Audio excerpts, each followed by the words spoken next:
Fideo dosbarth tu chwith ar gyfer mathemateg uwch gynhaliol 1-2. Hafaliadau cyflymiad cyson 1.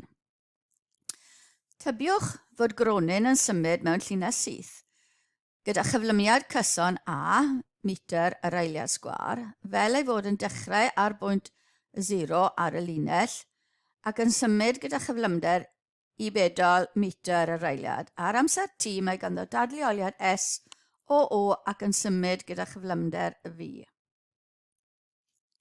Dyma ni, ar y dechrau, mae ar I bedol metr yr eiliad, wedyn ar yw amser T, mae yn symud gyda V metr yr eiliad a chyflymiad A metr yr eiliad sgwar.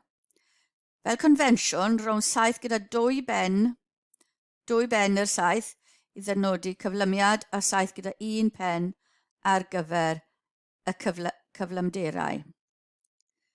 A y pellter mae'n teithio yw naill ai X neu S, S yn dynodi'r dadleoliad. Ystyriwch y graff cyflymder amser ar gyfer y gronyn.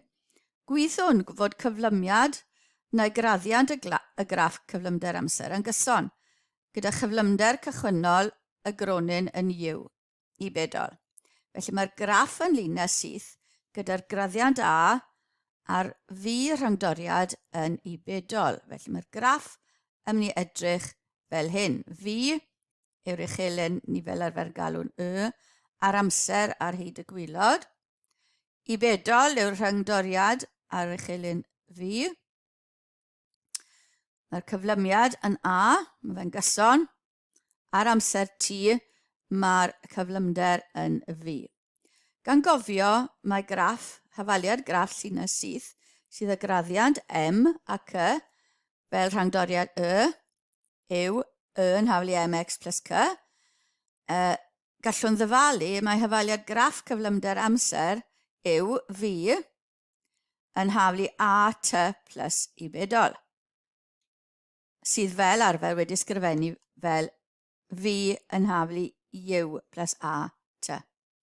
Felly dyna'r hafaliad cyntaf. Ni'n dod ar draws. Felly dyna fe.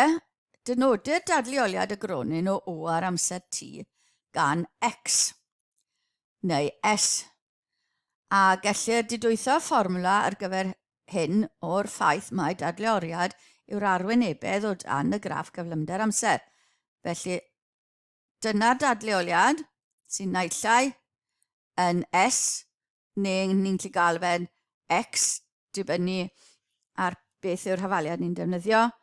Felly, y dadleoliad yw'r arwynebedd y trapezium ar ei ochr, yw hanner y ddau ochr paralel, U plus V, lluosi gyda yr pellter rhwngddyn nhw T.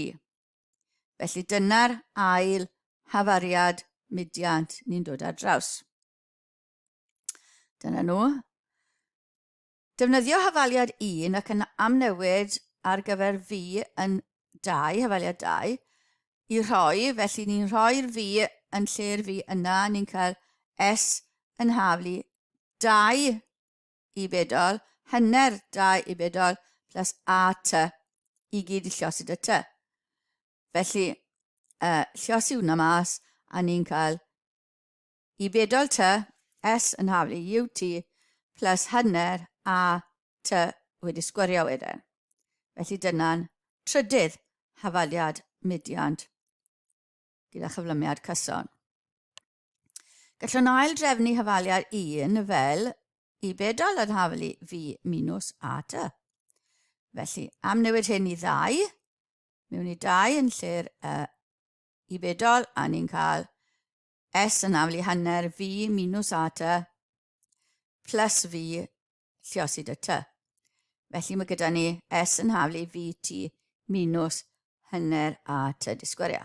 Felly mae'r ddoi yna bron rhywun peth. Weithiau mae hafaliad 4 ddim yn cael ei roi I chi, ond mae'n bwysig I wybod bod hwnna yn gweithio hefyd, achos falle bod gyda chi problem sydd dim cyflymder cychwynnol ynddo fe. Wedyn, ail drefnu hafaliad 1 fel t yn hafelu. Felly t yn hafelu v minus u rhannu gyda a. Am newid hwnna i hafaliad 2, felly ni'n cael s yn hafelu hanner u plus v, lluosi gyda'r v minus u rhannu a ni'n lluosi gyda 2a i gael 2a s ar ochr chwith. Felly mae u plus v lluosi v minus u gyda ni. Fel gwahaniaeth rhwng 2 sgwar yw hwnna, a ni'n cael v sgwar minus u sgwar yn dod mas. Y ddau term canol yn y lluoswm hyn yn canslo gilydd mas, os chi'n cofio. Felly, v sgwar yn hafelu u sgwar plus 2as, a dyna'r 5ed hafaliad. Felly mae 5 hafaliad yn ni fan hyn. Ni'n gallu defnyddio, dim ond bod gyda ni 3 niwedyn a angen dod o hyd i'r pedwerydd, felly bydd un niwedyn ddim yn cael ei defnyddio, felly bydd un o'r hafaliadau yma yn siwto i ta beth ni angen dod o hyd iddo. Felly dyna'r 4 y 5 hafaliad. Yr 5 hafaliad yma yn cael ei adnabod fel yr hafaliadau cyflymiad cyson neu'r hafaliadau siwfat. Ond os ych chi yn wneud ffiseg, mae'r dadleoliad yn cael ei dynodi gan x, felly dyna'r hafaliadau gyda x yn lle'r s. A dyna i chi'r cyflwyniad yna.